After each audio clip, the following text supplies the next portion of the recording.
song, great album. Stefan Egerton actually plays the lead on that song. And a little tidbit of information for you. Before that, we had Sack with the return of Mr. Bong, which is probably at this point going to be our song of the year. As you know, as I'm looking now, as everything that came out new, that might even just take album of the year. Yeah, I like that one. Before that, we had Masked Intruder with Most Beautiful Girl. Sonic Surf City from Sweden with Goosebumps. Good band. They've been around since 1988. You should go check them out. Chicks Dig It with Swedish Rat. Brand new Sam I Am with Lights Out Little Hustler. And we started things off with Teenage Bottlerocket and Hello Dana off the new album Success. And we are joined by none other than Kody Templeman from Teenage Bottlerocket. Yeah. Yay. Yes. I'm so excited as a fan.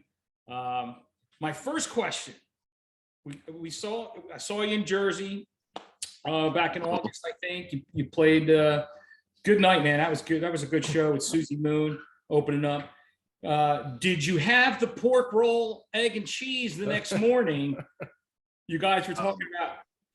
No, Ray. I think Ray and Miguel did. Oh, they did. Okay. All right. Yeah. All right. Good. That's a Jersey breakfast. You know, it's a staple here in Jersey. So yeah. I slept in with our sound guy Chris. Yeah. So. Okay. Cool. Awesome. Yeah. So we want to talk about definitely the new album, new Teenage Bottlerocket, Success. How's the album doing so far? I'm pretty good as far as I know. Good. Good. Yeah. Yeah. We've been touring or doing shows for it more so lately, and I don't know, responses have been great. Awesome. Yeah. You know, we were talking about the sound, the guitar sound. You were very pleased with the guitar sound on this album. You were saying. Yeah. Before we did it, we were talking about what was it? Stay Rad was the previous record, right? Yeah, Stay Rad. Yeah, I love that. Yeah. That's one of my favorite, probably one of my favorite Teenage Bottlerocket albums. Wow, cool. Every song on that is, to me, it's just I play it over and over and over again. I love it. It's my favorite. Oh, nice. Yeah. Ray and I were talking about the guitar sound on that, and we weren't that happy with it. So this time we made sure to focus on having the guitars sound a little more ripping and more chaos and feedback and shit like that. Yeah, it's very subtle to a lot of people. You know, how you guys have evolved in sound as a band over the years, say from your first album to Success. The sound, I think for me, we were talking about this, the guitar sound on Success is really freaking awesome. If that guitar sound was on Stay Rad, there'd be no question that I would be like, this is your London Calling. This is your best album. Yeah. You know, what would you say what do you think is your best album? I don't know. I kind of like Success the best, but it's hard to say. Like Total's still got, I don't know, nostalgia, and it's got a lot of really great songs on it. Yeah. But there's usually something off of every album that I'm stoked on. Yeah. You know? Yeah. And I think, again, there is a formula. It seems from the outside looking in, there's a formula that you guys pretty much follow in your songwriting, but there is an evolution, you know, to each album, you know? Yeah. So. Yeah. I mean, I kind of get bored of writing like the same style of stuff. So I don't know. I always try to kind of push it, but try not to go too far with changing anything up. It's more fun that way for me. Do you find having to, like you said, you don't want to stay stagnant with one writing style?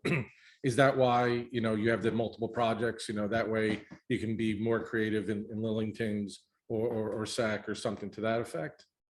Yeah. Totally. Yeah. Like with like the last Lillingtons record we did, like I kind of wanted to do something dark and more metal and more kind of post-punky, and I don't know if I could have. We probably could have pulled it off with Bottlerocket, but not a whole record, you know, not the whole concept. It would have had to have been like a song here or there, you know, and I couldn't have done like that whole thing as a whole, you know, with Bottlerocket, I don't think. And the fans get the pitchforks and they're, oh, they changed, they sold out, you know. Oh yeah, they love to do that. And I guess because you guys are not, you know, so much on like a major label where you're not pushed into filling out an album, you know, and throwing, you know, throwaway songs on an album, right? I mean, you guys are pretty much like, No, this is what yeah, we wrote, this is what we're doing, right? yeah, we get to pick what goes on the records. Like when we did the last record, shit, I just woke up. That's all right. and I got a cold. What was it? Success. Right. We had like 4 other songs that we did with that recording that we haven't released yet. Okay. And yeah, when it came to like doing the track list, I was like, let's just throw them all on there. And everybody's like, yeah, maybe not. It might be a little too long. Any plans what to do with those songs or? Yeah, eventually. Yeah. Yeah, they'll they'll come out. We've talked about maybe doing some sort of like compilation of some of the songs that were on like 7 inches only and some weird stuff. Right. So that might be next, but I don't know. I don't really get in on the conversations till they're done. Right. Which is well, I think because you have, so basically there's 3 songwriters in the group, right? yeah. Okay. So with that comes different sounds and different philosophies. How do you kind of pick, you know, anything like Miguel writes, like how do you pick who's going to sing what? I would imagine the stuff that you write, you're singing, Ray writes, he's singing. Yeah. The stuff that Miguel writes, he usually picks who's going to sing it. Yeah. Because he kind of has an idea of, you know, how it should sound. And I don't know if he writes it specifically for me or Ray, but yeah, he tells us who's going to do it. Gotcha. Okay. And it seems, you know, I think you guys do have that nice distinction between your voices. So, and it's funny because I think the songs, as far as the content of songs, you have like this love, emotional songs. Then you have like these witty, you know, humorous songs, but they are well written and you know, almost a dry sense of humor in a way. But it comes across in some great songs. Creature from the Black Metal Lagoon is one that I absolutely love. I love that. Yeah, I like that one a lot. Yeah. We tried playing it live a couple of times and it just doesn't really. Oh no? Yeah. People are kind of like, what the fuck is going on here? I love that song. Yeah. Yeah. Especially, you know, because talking with John one day and I was showing him the song, I'm like, you know, you got to check out the lyrics because you know all these bands by heart and all this, the lore of all that stuff. That's you right. know? Screw if they can't take a joke. You know? Right. Yeah. Yeah. Did you pick up on some things in that song? At the time when I listened to it, I was like, yep, that one's true. Yep, that's good. Yep. I remember I saw a report about like the black metal scene over there in Europe, and they were talking about the one guy who I guess he committed suicide and gave his freaking ashes or something out, or I don't know the whole story. So it's all mayhem. Yeah, mayhem. Yeah. Is that what it was? Okay. Dead. Cool. Let's talk about SAC a little bit. I know you guys played a couple shows recently. Yeah. Yeah, cool. Yeah, we did a tour with Lagwagon and Strung Out, like from Texas to California, and then we did one earlier in the year with just us. It was kind of like out to the Midwest, and so yeah, it's still in its infancy. Gotcha. Yeah, the album is great, man. I've been since it came out. I don't even know how I found it. I don't even remember. I think just in reading around that you guys were playing this other, and I was like, whoa, wait, there's another. What Another I side gotta project? check this out. I gotta check this out. I know. Yeah, I gotta check it out. So, did you, as you get to sing, you're not up there playing guitar. What do you do you kind of like? Is it a different mindset? You're like, dude, I just get vocals and that's it, and just go crazy. Alter Yeah, ego. yeah. It's definitely different than having a guitar like to hide behind. Yeah. The first few shows I did when I was just singing were pretty awkward, but then I was like, oh fuck it, I'm just gonna go for it. You have to have almost a different stage presence in a way, right? Oh yeah, for sure. Yeah, it's a whole different animal. Yeah, that's awesome though. Yeah, I the songwriting on there, there's so many great styles because you have those little metal licks in there, and there's just, I think it's such a more fun record all around. I've been listening to a lot, and then we had Ruben on, and then he kind of turned us on to Bracheros. Yeah. So I've been listening to that. It's a lot of good scene. It seems like it's a good scene out there, and where you guys are at now. Yeah, it's cool. It's nice. Yeah, we started that band because like a bunch of friends that I met out here played, and we always talked. We were like, we should do a band, and I had like the sax stuff from 2003 or whenever it first came out, and I was like, let's start with this and then go from there and see what happens. And yeah, it's been really fun. We try not to take it too serious. Yeah, Ruben kind of alluded to that. Yeah. He was like, yeah, we just get drunk and have a good time, and whatever sticks, whatever. Yeah, that's the way it should be, right? That's the way it should be. Yeah. Don't take yourself so serious, Yeah. I mean, it's the whole reason you do it, right? Yeah, absolutely. Have fun, right? Is there any songs that you kind of just don't want to play anymore live that you guys have said, nah, we're not gonna play that? Like, because you guys got a lot of songs to choose from, it's gonna lead into next. Yeah. Not really. I mean, I'm kind of game for whatever. A lot of the times it just depends on like how they go over with the crowd and stuff. Like I said, Black Metal Lagoon doesn't go over well. Cockroach doesn't go over well live, and I love both of those songs, so I'm always up for playing them. But yeah, it kind of just depends on how the crowd takes them, and if it's bumming people out, I don't know anyone can get bummed out by either of those songs, man. Come on. Yeah. So there's no sentimental ones that remind you of your, an ex-girlfriend. You're like, I can't play this one anymore. No.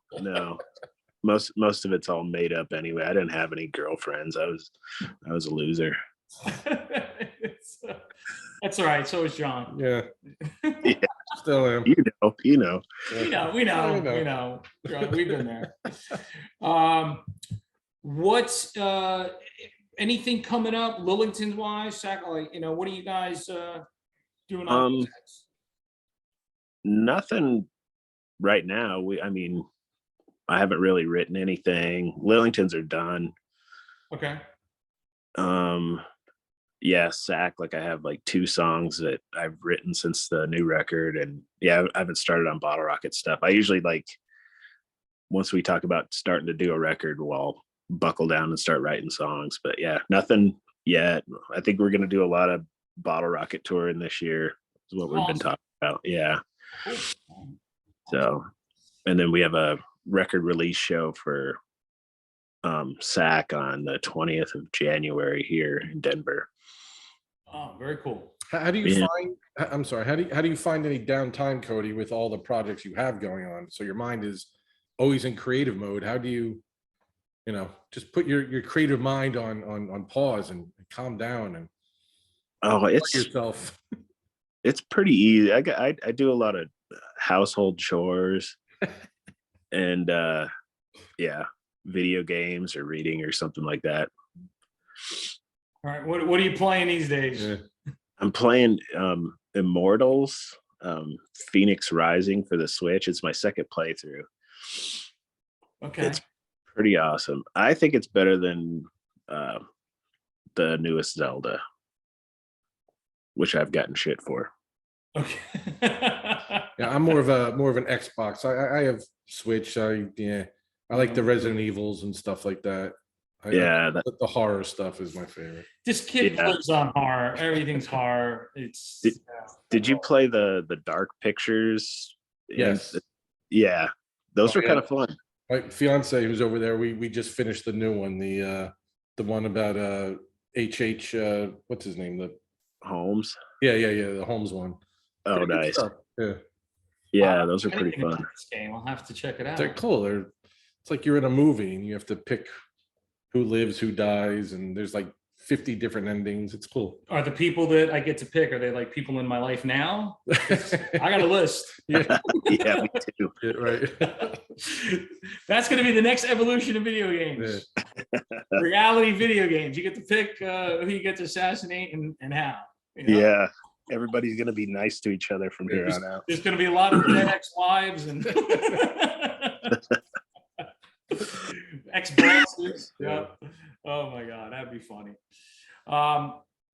What about what are you listening to these days? Anything? Any new bands that we should know about that we want to let our listeners know? There's a band from here called Flight Kamikaze that are really good, and I think Clearview's putting their record out. It should be out pretty soon, I think, or maybe like February, something like that. Yeah, they're awesome.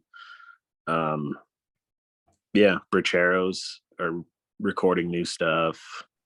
Yeah, Ruben said something about that. Yeah. Yeah. Yeah. I'm trying to think. Other than that, I've been on a death kick pretty hardcore lately, and then Cannibal Corpse recently. So see, there's nothing wrong with metal. Nobody cares about hockey, so just stop. You need to have Chuk on your show. He'll talk to you. Yeah. Hey, my doubles are doing good. All right, first place in the East, baby. Yeah, well, nice. What did he win? 13 in a row? Whatever. Right. Don't be like that. Your team's doing good. They are. That's right. He's doing good. Penguins are doing good. He's a Penguins fan. So, what about? I wanted to ask. A lot of times, when you pick up the guitar and you start playing, are you playing to write, or are you just playing just to stay loose and just have fun? Usually to write.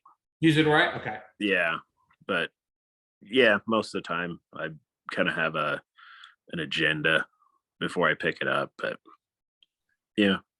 And do you do all your writing on acoustic, or you go electric? No, it's usually electric. Yeah. I know a lot of bands like to do that, where they start doing some of their songs just unplugged. I wonder.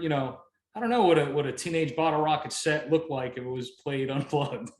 Yeah. Well, Ray does the acoustic thing. Yeah. That album that he put out was last year. That was pretty good, man. It was. Yeah, it's been a couple years ago, but yeah. Really, time flies, dude. COVID, time flew. Yeah. At first it seemed like it stood still, and all of a sudden, just like wow, just what are you gonna do? Did you get it? Did you get COVID, Kody? Yeah, I did. Did you? About a year ago. Only the one time? Just once, yeah. I'm gonna take a test again here in a little bit to see if I don't have it again. Oh yeah. Oh shit. Yeah. Yeah. Well, we can't get it through the camera, so we're okay. Yeah, you guys are good. I didn't get my booster yet. I still got to. Oh, really? Yeah, I put it off, and after surgery, I was like, nah, I don't really feel like getting stuck with anything again for a while, and I got to get it though. I didn't get it. I don't trust anyone. You don't trust medicine? Nope. You only believe in science, dude. I know too many people who are tested 3 times boosted, whatever, and they're still getting it. So what did I lose out on? I got it once, like the first week they said, "Oh my God," and I haven't gotten it since. So whatever. All right. Yeah, but you don't leave the house. I leave the house. Never leaves the house, Code. Never leaves the house. I leave. I leave the house. It's like a fortress in here, man. I go get my milk, eggs, and bread like everyone else. Don't worry. You can have that delivered. He Oh, does. trust me, I have one credit card just for DoorDash and Instacart. It's beyond ridiculous. And all the Christmas shopping is done online. That's right. Yep. Yeah. Amazon should be coming 3, 2. There they Yeah, are. exactly. Amazon will be here in a second. Amazon here to take over the world. Tell That's me. right. Yeah, that's the new Brondo. They drop it in by drones. I haven't seen the drones yet. Did they ever actually do that, or?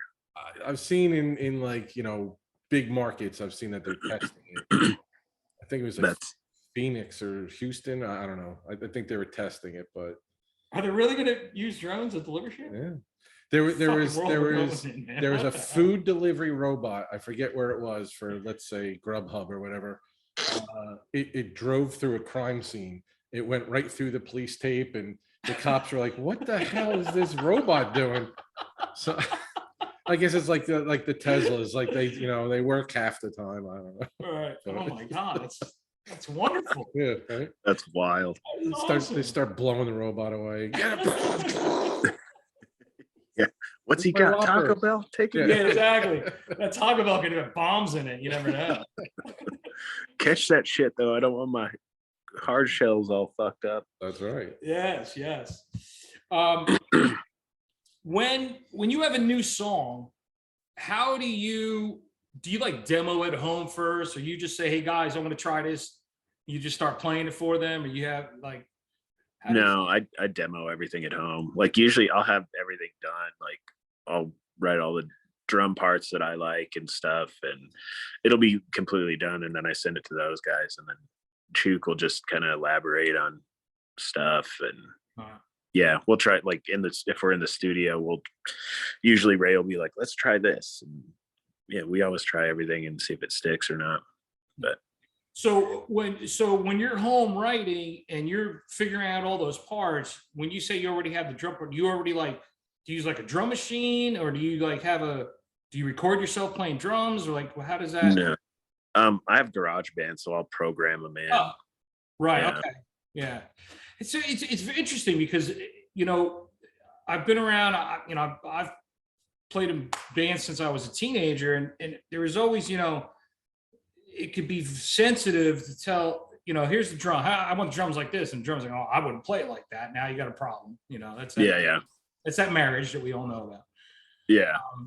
Yeah. So like when you're doing all those parts, but they seem pretty receptive to it. They're like, "Oh yeah, okay, I see what you're going for. Okay, got it." Yeah, usually. Yeah, like I'm pretty, I don't know, I let Chook kind of do whatever he wants to do on the drums.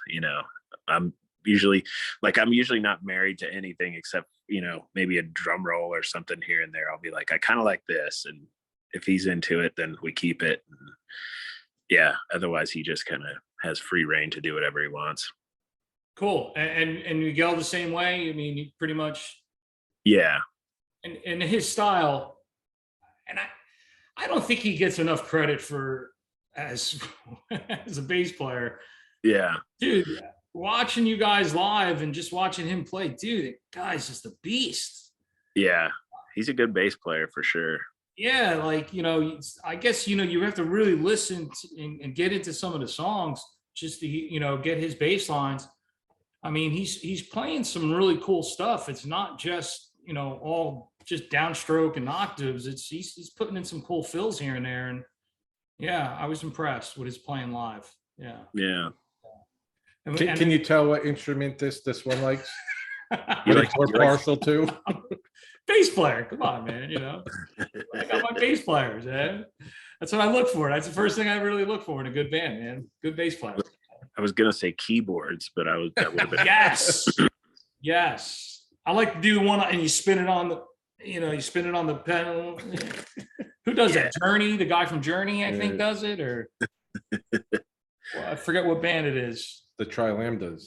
The guy who's singing it. Poindexter. Who plays the keyboard in the Tri-Lam? Is it Poindexter? Yep. Yeah, absolutely. And then he plays violin in the second one. Oh yeah. No on 15. Oh my god. How come nobody's done a cover of No on 15 yet? That's what I want to know. Trademark. That's the next project. Kody, All do I'll the get Nerds on. band. There you go. You got 2 songs to choose from. How are you gonna pick? Got to get Oh, Lamar. man. Got to get Lamar in there. Lamar. Throwing wrist. We could dress up like I could be Booger Presley. Yes, yeah. Well, you had the on the cover of the Sack album. You got the Who Farted That's true. T-shirt. You're halfway there, you know. Do most people recognize what it is, the T-shirt, or? Some of them do. Yeah, a few. Not too many people. They're like, oh, that's funny. Yes, it is, but it has a dual. Right. I mean, it's right. I mean, yes, it's funny, but it also has another reason behind it. Yeah. You know? Yeah. Booger is just a wonderful, wonderful character, you know. So. Oh yeah, Booger's the best. I love him, man. Kody, who are some other artists or bands that you would like to potentially collaborate with at some point in time? Oh, I don't know. Glenn Danzig, maybe. Glenn, wow. Yeah, Right. that would be. Jersey's own Glenn Danzig. Yeah, he's we're a home hero. big Misfits fans here, so that's a good one. Yeah, you kind of can't be from Jersey and not be That's a true. Misfits fan. It's just wrong. They deport you. Yes. Send you to Florida, I guess. They It's called send you to Portal, not Pennsylvania. Yeah, right. Yeah, you know, earlier I was saying how you guys have such a big catalog of songs to choose from. So when you're playing live, obviously you got the fan favorites, and you know, how do you pick some of the other songs? Is it a rotating, you know? Yeah, we try to switch it up. Like, you know, it just depends. Some tours we like switch up songs like every show. Sometimes we kind of stick with the set list for like a week or so and then switch it up. But yeah, we like to play different stuff so it doesn't get boring for us. Yeah.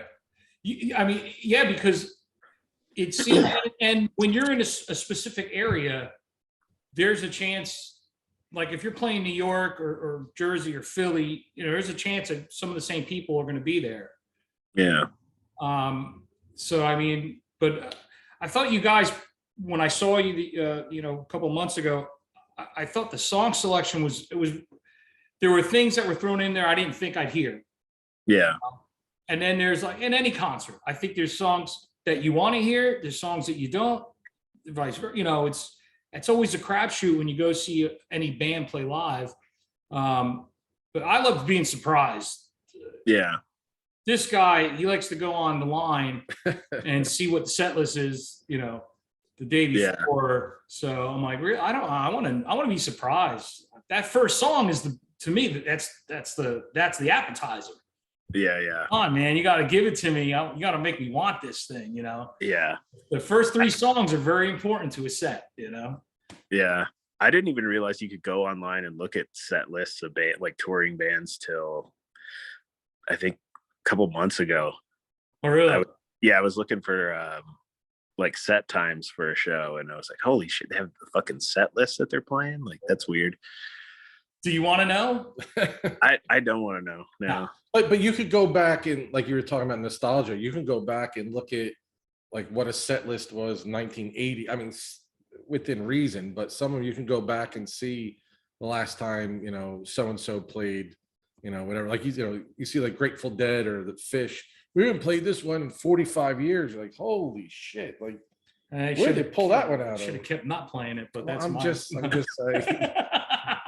I'm not a fan.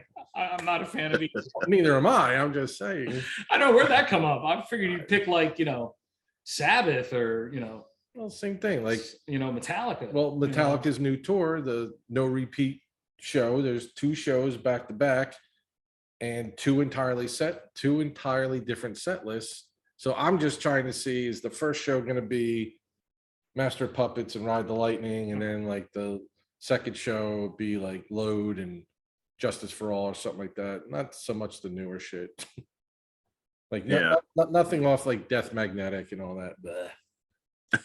We know where he stands. What can I say? Politics of Metallica. That's right. He's a man who knows what he wants. That's right. Yeah, and he's going to go online to find it. There you go. What'd you think of the new song? I like it. I think it kind of sounds like frantic or something like that. So it's not too new and it's not too old. I don't think it's trying to reinvent themselves. So I kind of dig it. I'm optimistic to hear the rest of the album. Yeah, same. So. It's been a long time for me since I listened to him, so I'll have to give that a try. I know you told me about it last week, and I completely forgot that they even had it out. I mean, so. Pantera's opening. Shit. Okay. What do you think about that, Kody? I never saw Pantera, so I mean, I'm for it, but yeah, I know a lot of people are kind of up in arms. A lot of artists are kind of weighing in, like Randy from Lamb of God and bands like that are saying, hey, I've seen him. I don't need to see him. But there are younger kids who didn't get a chance to see the original Pantera. I got to see him 3 times, so that's cool for me. But I'd like to see Zach and Charlie and see what they bring to the table. So I don't see a reason with it. It's not like they're trying to cash in and do like, the Kiss farewell tour 30 times in a row or totally. Some stuff like that. Yeah. I think they picked the right dudes to do it, I mean, both those guys are really good. Sure. So I mean, Zach and Dime were best friends, for God's sake. I can't think of anybody else who could fill his shoes. I mean, nobody can fill his shoes, but if somebody's going to be able to fill in, it'll be him. I mean, shit, Charlie's the one who invented that sound pretty much with blast beats and stuff like that. So if anyone's going to do it, it's going to be Charlie. So. Yeah. And how much does those tickets cost you? $7,000? No, I told you I paid $120 for 2 shows. I know I won't be. Thank God there's gonna be a monitor because I'm not gonna be able to see the band. I'm like, who is that? I can't see. You're shitty tickets, but whatever. What is your opinion of the Ticketmaster debacle going on now? I haven't really heard what they're talking about, but I know ticket prices are kind of. There's a lot of shit that I wouldn't pay what they're asking to. No way. For tickets, it's ridiculous. I mean, like, listen, we would both love to go to any of these Misfit shows that are now, but I just, $400 or $500 to sit up in the top part of the stadium. No, I'm not doing that. When we saw them for $30 when in their heyday when we were kids. So why? I'm not doing that. But I guess there's some Taylor Swift fans. They're filed suing. A lawsuit. They're suing. Yeah. They filed about a dozen of them so far. They'll lose, but they probably will lose, but who knows? But with this, it's a little ridiculous. Like I could see like charging a lot because I mean those shows are big productions and it costs a lot to do that shit. So I could see like charging enough to cover that and then some profit. But yes, some of the ticket prices are just stupid. Yeah. We had that with the Bruce Springsteen recently. $5,000 to go see him, and I guess he finally said in an interview because no one heard from him, and he's a New Jersey institution. I don't like him, but John doesn't like anyone. Apparently. I don't like Bon Jovi. I don't like Bruce. Grateful Dead. I like Cheap Trick. I like Kiss. I like Kody. I like Teenage Bottlerocket. I like Descendants. Hello. I don't have to worry about my bands. I don't think charging $7,000. Oh, just you wait. Yes, that's what I'm talking about, Kody. Get it. Teenage Bottlerocket, the Moneymaker Tour. Yes, I like it. The retirement plan tour. There you go. Happy 401k day. Exactly. There you go. And I know a lot of bands do this, where they go out and tour and they're playing, specific albums beginning to any idea if you guys would ever do something like that? We've done that a couple of times. I think we did. We played a couple shows at Fest, and one of them we did total, like in its entirety. Oh, okay. And was it advertised that you were going to do that, or you just surprised them? I don't know if it was. I think it was. I think somebody it was posted somewhere. I looked it up. I saw it. I knew already. You went to setlist.com. Yeah. Setlist.fm. That's it. There you go. Yeah. And I think the last Lillington show we played, we didn't know it was going to be the last one, but we did Shit Out of Luck, like completely, which we've never done ever. So, and I guess, you know, going back to where we were saying before, you got so many songs to choose from for Bottlerocket. You guys, if you throw stuff in, I mean, are you rehearsing that song before, or you just, you know? we usually hit it in sound check, like Gotcha. couple times to knock the dust off. Yeah, we can't just go out there Cold. Cold turkey. Yeah. Do you guys, you know, when you're getting ready to tour, do you start practicing before? Like, what's the preparation for touring? No, we just like we'll practice at home if we need it, and we usually try to get like a long sound check on the first show, and then we'll run through some stuff. But yeah, we we don't practice because I mean Chuka's in Edmonton and Miguel's in Montreal now, so he was in Dallas. So yeah, it's kind of hard to get together. Gotcha. All right. Okay. So I guess, and that also leads to, with technology now, you said you write on GarageBand and stuff, that enables you guys to bounce ideas back and forth right now, because you guys, some guys live out of the country. Yeah. Right. Yeah, totally. Yeah. Crazy, you know, from like probably when you started, you probably just sending a 4-track, you know, a 4-track home recorder, and you know. Yeah. Crazy, you know. Did you start recording that way because of COVID and it just stuck, or that's something you've always kind of done? No, I was doing it before COVID, like a year or two before all that started. I remember when you guys came back, and I guess you were playing in Florida, and you had the whole you got some good press off of that, man. I saw Miguel on CNN. Yeah. Yeah, that was a deal. Yeah. So that was, yeah. I think I showed it to you. Yeah. Yeah. If you didn't wear a mask, it was a certain price. Right. Yeah. Yeah. That wasn't even us. That was the promoter's thing. And we were like, oh, whatever. And then, yeah, we got a lot of heat for that, for sure. Like people are still bringing it up at shows and stuff. Like, man, that time you did that was bullshit. And it's like, it wasn't even us. I mean, we got death threats for it. Really? Yeah. Holy shit. Yeah. People were mad.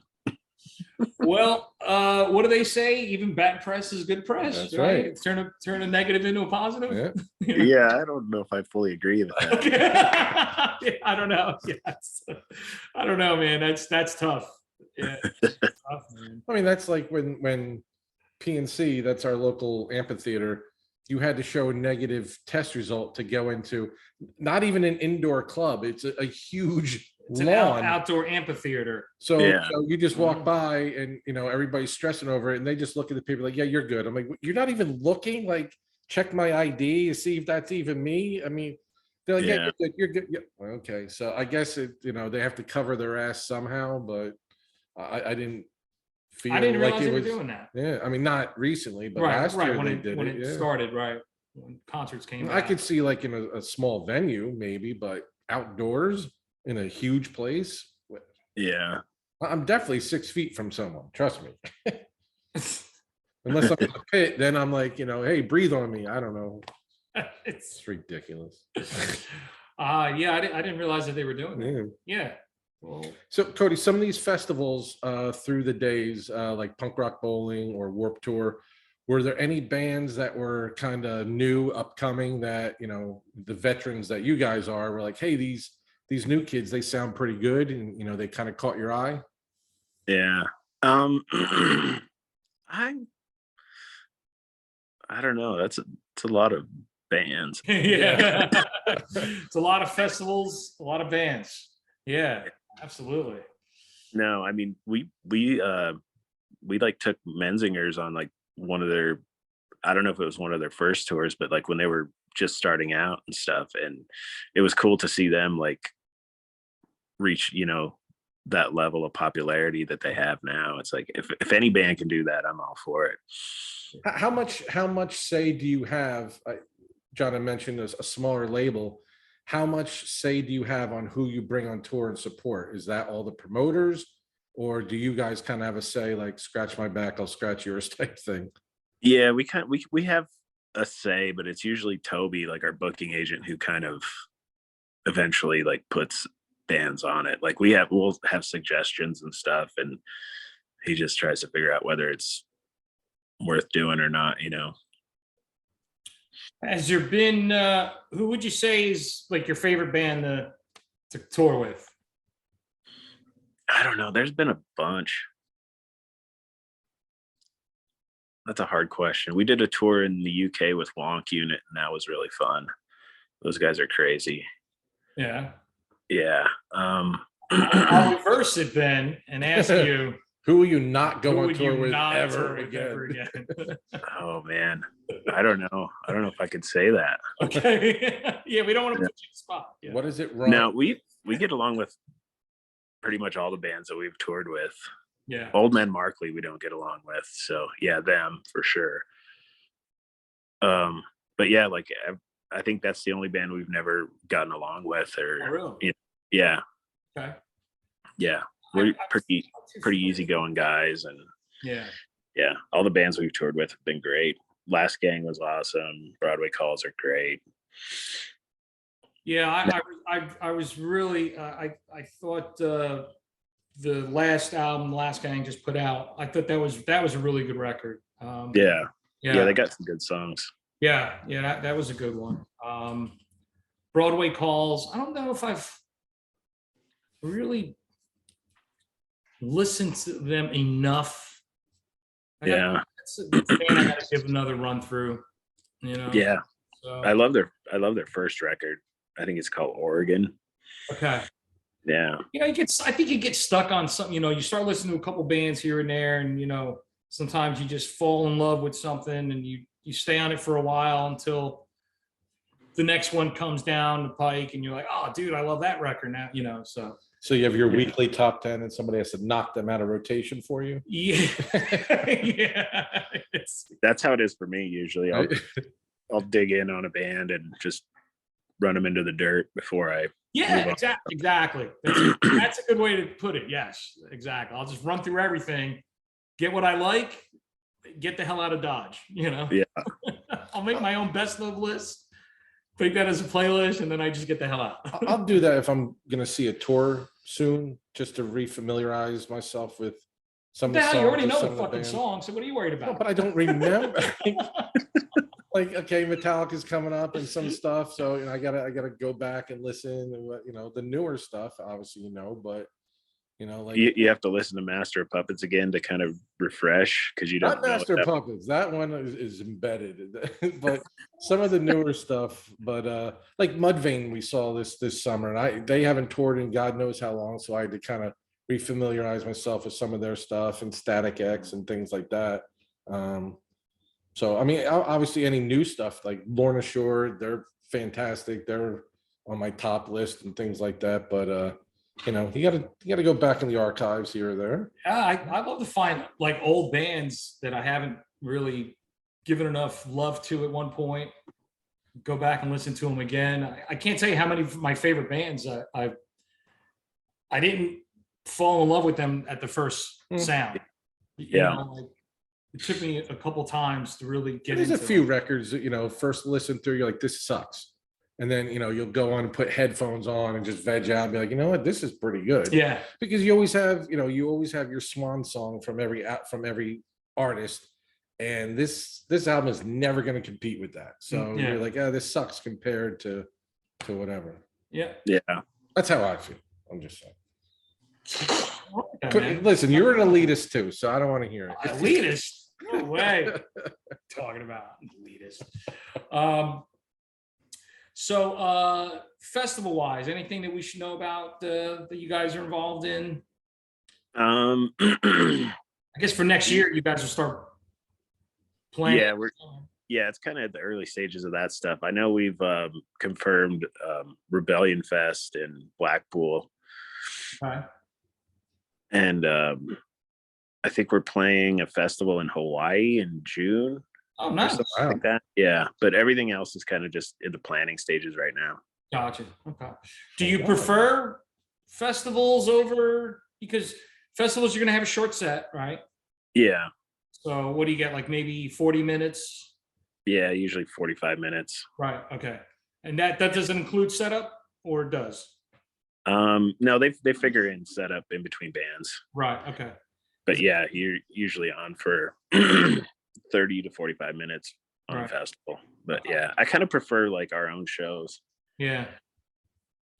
I think obviously the freedom, even though you may have a time, as you're on your own show, you may have, you got to be done by this time, but you guys have the freedom to almost, kind of, in a sense, do what you want, right? Yeah. Yeah. You don't have you don't have the pressures of a headlining show or whatever. But I would think on a tour, like you said, you can kind of just sit back and see the new bands coming in. There's no pressure, that type of thing. And I always read that bands on festivals, there's a lot of new fans that you gain from those. You're going to see the top guy, but you're like, oh shit, who's this band? And you get a lot of new fans that way. So yeah, we did Warped Tour a couple of times, and I know we've gotten a lot of new fans from doing that. Yeah. And I think Warped Tour, the one good thing about Warped Tour that I a couple of years back, one of the last Warped Tours, I actually worked at the Epitaph booth in Jersey when they did the Art Center, when they did the Jersey stop. And it was an interesting, because I'm late 40s at that point, and it was just a lot of young kids. Warped Tour was definitely a lot of young kids, where I see some of the other festivals like Punk Rock Bowling, that is a little bit, it's not as young. And obviously the bands dictate that. Yeah, for sure. I think Punk Rock Bowling has more veteran bands than say Warped Tour does, or did. Yeah, when we did both those Warped Tours, like I didn't know half of the bands that were playing. I never heard them before. Yeah. And so I mean, we made a lot of friends with other bands and stuff, but it was always nice to see like Less Than Jake or somebody on there that we knew. We could be like, oh yeah, we can hang out with those guys. Yeah. Do you when you're at those festivals, even when you're playing, do you get an opportunity to go out and watch the band at all? Do you take that time, or you're just hanging in the back getting ready and just doing your thing? Yeah. I don't know, a little bit of both. Yeah. Sometimes I just hang back, and sometimes I go out and check out bands and stuff. Right. Yeah. Depends on how hot it is that day. Right. That's a lot to do with it, man. You guys are out there all freaking day and night. Sure. Yeah. Yeah. They don't do that shit in the winter. So you get those spots where you're just on the blacktop out in the parking lot. Oh my God, dude. Oh yeah. It gets brutal in some places. Yeah. I did Punk Rock Bowling one year in Vegas. It was 2012. I think you guys were there 2011. Because I bought a poster. They didn't have any for that year left, but they had it for the prior year. So I bought it. I said, fuck it, I'm buying it, one poster, Yeah. So I have it hanging up, and your name's on that. And I was like, man, I wish I would have went to the 2011, because that was a good year. There was a lot of good bands. Yeah. The only reason I went in 2012 because Descendants were reunited. Oh yeah. So, and then All was reuniting, playing the club show. So I'm not missing this. I'm not missing Descendants and All with all three singers. No, yeah. I flew out to Vegas with my wife, and we went to that. And it was, May. It's Memorial Day in Vegas. It's hot during the day, and then at night it drops down to like 50, which for us is like we're still in shorts and t-shirt. Yeah. Oh my God, it was freezing. It was freezing. From 40-degree drop in a matter of a few hours. Yeah, I didn't know if I was gonna make it back to the hotel. I thought I was gonna fucking Donner party it right there on the street. It's like, I can't go. Go on without me, hun. Save yourself. Terrible. So this is a question I ask every interview, and you've been around the block enough that you might this might hit home for you. So, you know, back in the day, it was the do-it-yourself attitude where, you know, to promote your band, you go to clubs, tape trading, pass out stickers, all that type of crap, where you actually were face to face with fans and hobnobbing with other bands and things like that. You know, whereas today you have the ability for your stuff to just be streaming, and you can get every song that your mother likes here on your phone. So which do you prefer? Did you enjoy the olden days? Would you give it up for what it is now? Do you think you'd be further then? That's a pretty good question, because it was a lot harder back in the day when you were booking your own tours and, you know, trying to promote yourselves and stuff. It's a lot easier now, but it's also like, I don't know. It's weird to me that like social media has such a big influence on, you know, bands and stuff. Like whoever can get the most likes and that kind of shit. Yeah, it blows my mind. I guess it would be a trade-off, because like you said, you know, getting face to face with those people and like, hey man, that was a great show, that type of thing. Whereas now, you know, shit, you're doing a video chat with us, and like you said, people are making videos on TikTok, and lots of music is being released on TikTok. Yeah. I read an article where they said the future of music is TikTok, which blows my mind that somebody can release a 45-second song and now they're going to get a record deal from it. Like, come on, that's mind-blowing to me. Sounds like I don't have to write songs that long anymore. Exactly. There you go. Do you have TikTok, Kody? I don't know. When is your next 45-second single? It's dropping at midnight tonight. I remember Fat Mike had that one record. It's like 100 songs. They're all 30 seconds long. I don't remember. Did you guys have anything on that? No. Are you talking about as like a fat comp or something? Yes. Yeah. 30-second songs. I don't know. I don't think we were on that. No. Yeah, I can't recall. There's so many bands. I can't recall everyone who's on there, you know. And I have it at home. I got to pull that out, man. I got to check that out. You know? Yeah, that's the one where short songs for short attention. Yeah. That's it. Yes. Yeah. That's when the Misfits did the New York Rangers song, which is kind of, I don't know, not good. I want to be a New York Ranger. Yeah. I want to live a You know, life it's of funny dreams. because, you know, I think that whole time period for them, you know, all of a sudden you got Marky playing drums. You got Dez playing guitar.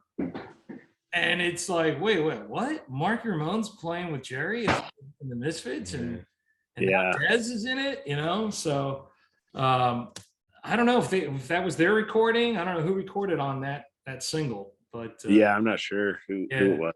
I have to look it up. But Dez lives here in Jersey, and he plays actually in a friend's band. They're John Caspi and the First Gun, and Dez plays with them some live shows, and they just have a new song they just put out now with Dez on it. And the hell's the other guy is in it? It's Jesse from Degeneration. I think was that band. I'd have to look it up. Yeah. Degeneration.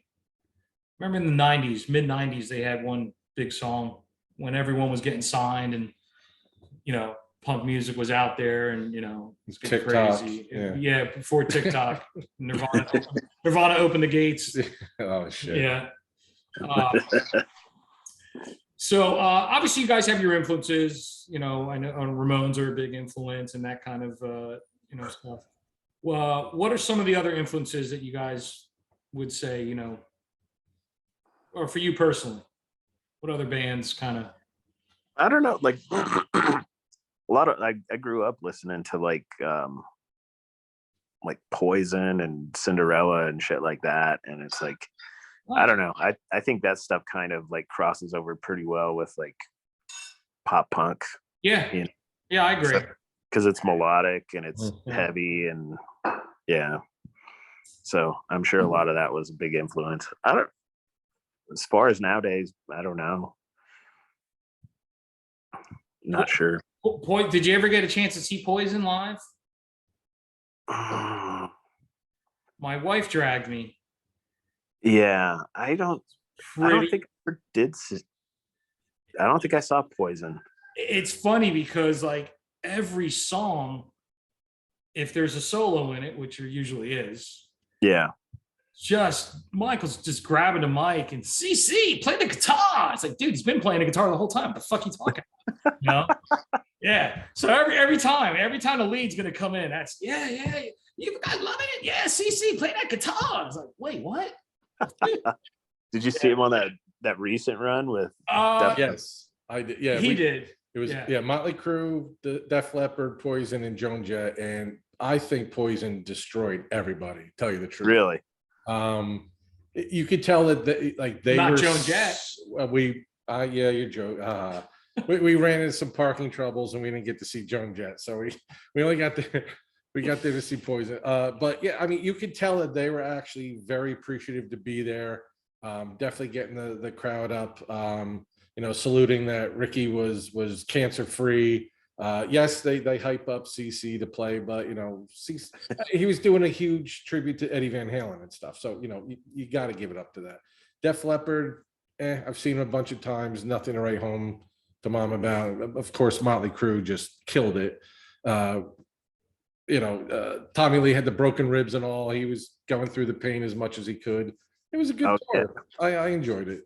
Did he play the whole set when you saw him? He played like maybe 3 songs. Then Tony came in, played some, and then he played a couple more. So we saw him, I think, the 3rd show on the tour. By I think the 7th is when he started playing the whole set. So yeah, we only got to see him a couple songs.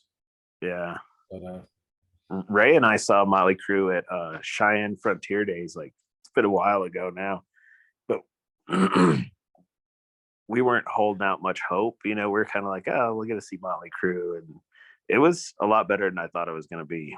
Is this when Vince had ballooned up, or was it prior to that? He was ballooning up at that point, but he was still singing good. Like, I've seen videos where he's not singing that great and stuff, but yeah, I thought it was pretty awesome. I mean, just the whole bad boy attitude. That's what you go to see. I mean, if he can't hit those high notes so much anymore, I don't know if I really give a crap. Like, yeah, I mean, the dude's old. Like, I don't know. People are so scathing with their reviews and stuff. It's like, you got to take.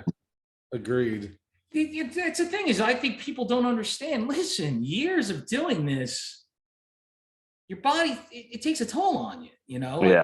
You're talking, about the Rock and Roll Hall of Fame show, and these bands that they have on there playing, they're in their 60s and 70s, and they've been doing this for so many people doing this for 30, 40, 50 years. Yeah. It's like, listen, they're not going to sound like they did when they were 20, Yeah. It just doesn't work that way. It's not going to sound like the CD where it's polished and right, exactly, engineered and auto-tuned. Yeah. Do you use auto-tunes, Kody? Not to my knowledge. See, if it happens in production, it wasn't his fault. That's right. I think everybody uses a little bit of auto-tune these days. Like, it's kind of, I think it's just something that happens. Yeah, I think there is a little level of, not to the extent of some artists that use it, especially in a live setting. These. Yeah. That is definitely, to me, sacrilege. When it sounds like a computer, then I don't, then you're cheating is what you're doing. Yeah. Well, yeah. I can't disagree. Yes, it's cheating. Yeah. It's not me now. It's a computer. Kody, we asked this of every guest. If you could be a member of any band, past, present, what band would Kody be in? As a guitarist or singer?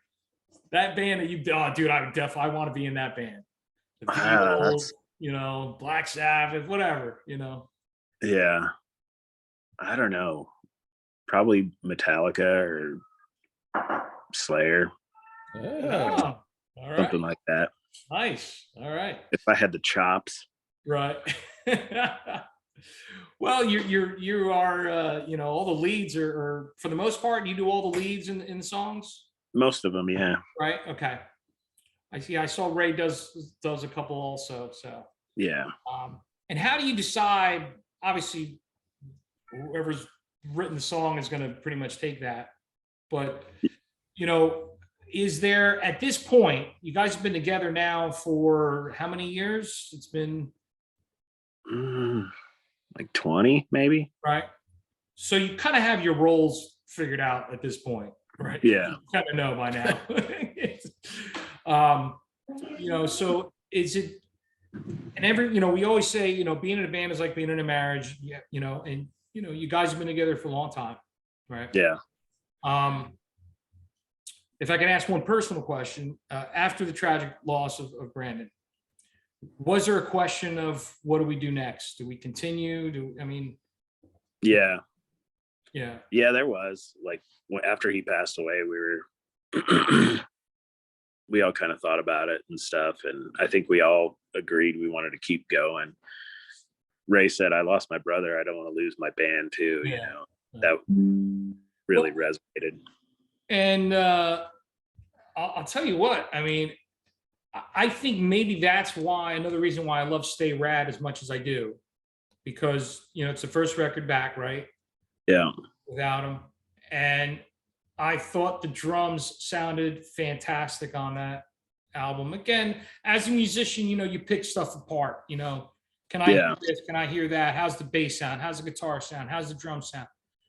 I thought overall the song, the production was great.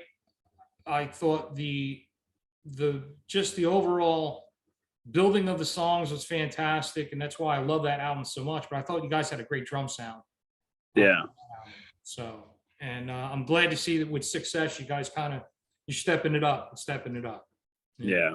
So, a lot of songs when you're out touring, you got a new album, you want to play a lot of those songs, right? You want to get that out to the people, Yeah. Again, do you go in saying, all right, 50% of that album is going to get played? Or you how do you decide on a new album what's going to get played? Because the crowd hasn't heard it yet. Yeah. Instances, right?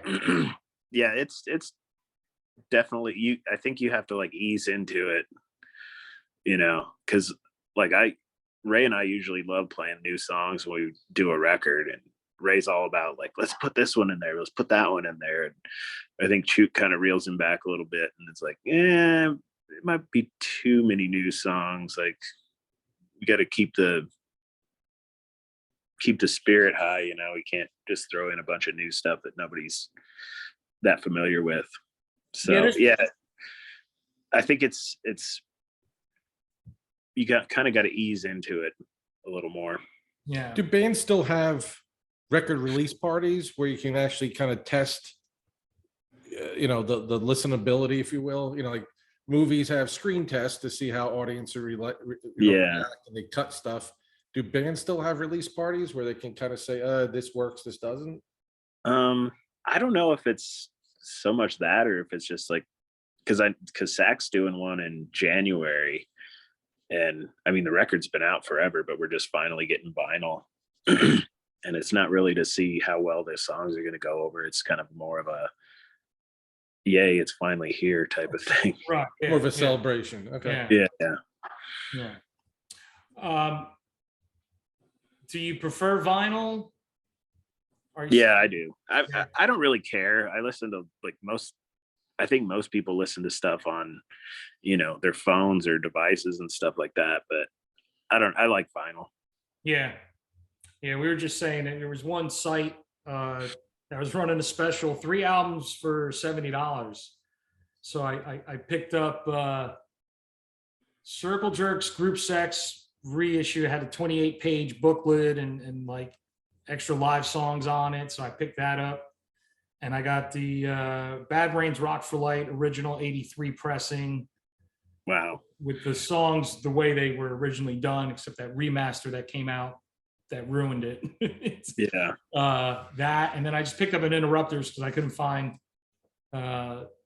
new interrupters I think I picked up. So I was like, yeah, for $70, that was kind of a steal, you know? Yeah. Yeah. It's crazy how expensive that shit is now. Like, Oh my God. I think I spent $12 on my first 2 albums I ever bought. yeah. You know, How much? 12 On 2 on albums? 2 albums. Yep. When you were a kid? I was 14. Uh, My first album I ever bought was The Kinks, Give the People What They Want. Nice. Yeah. And John Cougar Mellencamp, American Fool. Yes. Little ditty. Told you the first one I got was Kiss Dynasty. I went to the mall with my grandfather, put down my allowance, went home, put it on. Freaking, it started and the whole record skipped. I cried and cried. Oh. My first record, I bought my own money. Started out with "I Was Made for Loving You." I'm like, oh! I was like, oh my God. And then you ended up in therapy. Yeah. Yeah. See, that's how that goes.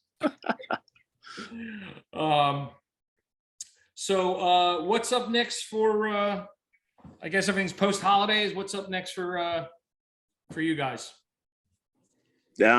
Just a bunch of Bottlerocket touring next year. Okay. We're planning out now, yeah. And then like sack stuff.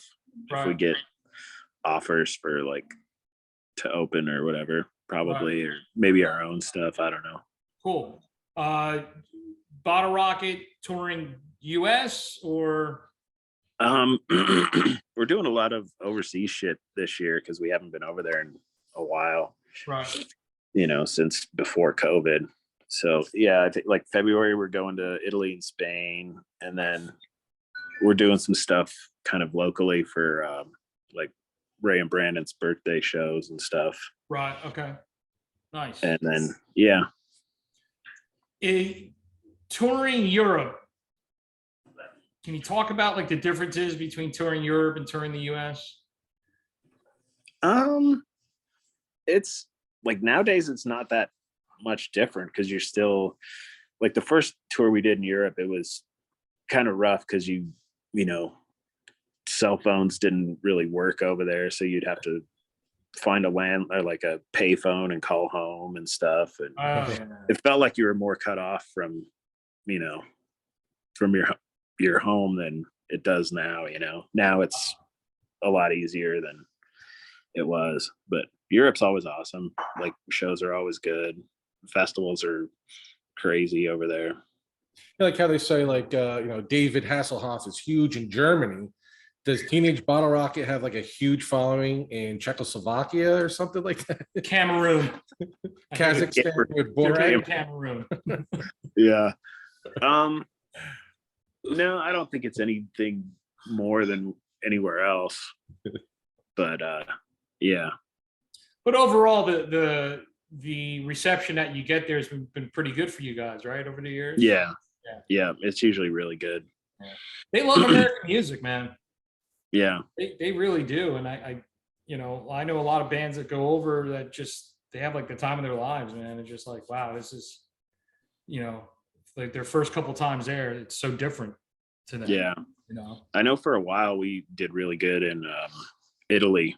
Like people were really, I think there was a big boom, like pop punk boom. Oh, probably like 2010 ish. And so we did, when we played over there, our shows were really good. yeah. They have that festival now, Rondano, Redundo or something. Yeah. something like that. Yeah. We've never played it. Yeah, I think they just released the dates. I think it's in May. Yeah.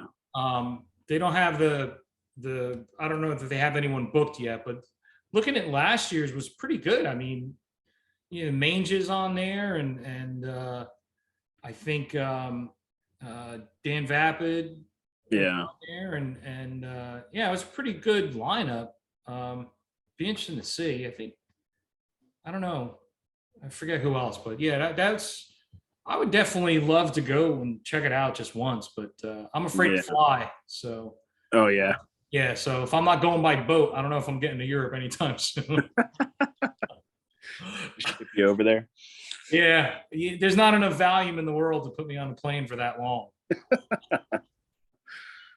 I do my edibles and then I drink as soon as I get on. And I even tell the stewardess, listen, or flight attendant, I'm like, listen, I don't like to fly, so just don't wake me up for anything. I need to pass out and be not awake this whole thing. You know, thank God for edibles. That's all I gotta say. You're like, Bob, will you do me a favor? Just knock me out. Yeah, exactly. It's for your own safety. You might want to knock me out. Trust me. Like when they knock out Mr. T on the 18. Yeah. Sorry. That's right. I'm like Mr. T. I pity the fool. I don't like to fly, man. I don't want to fly. hate it. I'll drive anywhere. I hate to fly. It's just worse for me. So I'm afraid of heights. So I can't. Yeah. I used to be afraid to fly too. I remember the first time we went to Europe, they have like the map on the screen or whatever in the chair, like you're in your seat, and it shows where you are. And I remember like when we were right in the middle of the Atlantic Ocean, I was just like, oh God. Turn it off. Turn it. Yeah. I just had to turn it off. I'm like, just pretend like nothing's happening. I feel like I'm looking at that like every 10 minutes. I turn it back on to see how much further we got. I'm like, wow, we barely moved. Why? Can this thing go faster? Yeah. We were just here. Why didn't we move? Yeah, that thing is like when too much information is, bad. Yeah. Yeah. Well, what are you gonna do? I got to get to places. So I always said I'd make a bad flight attendant and a bad drug addict because I hate needles. So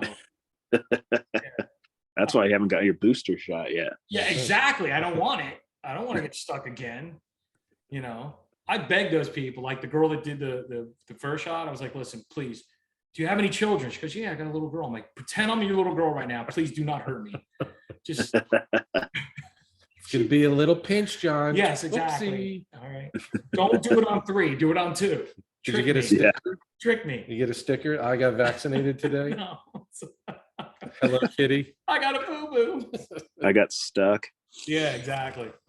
So awesome. Kody, man, I can't tell you how excited this was to have you come on, and really appreciate it. And please, keep us up to date with anything, any news that you have. You got shows coming up, and let us know. We can hear those 4 songs that didn't make success.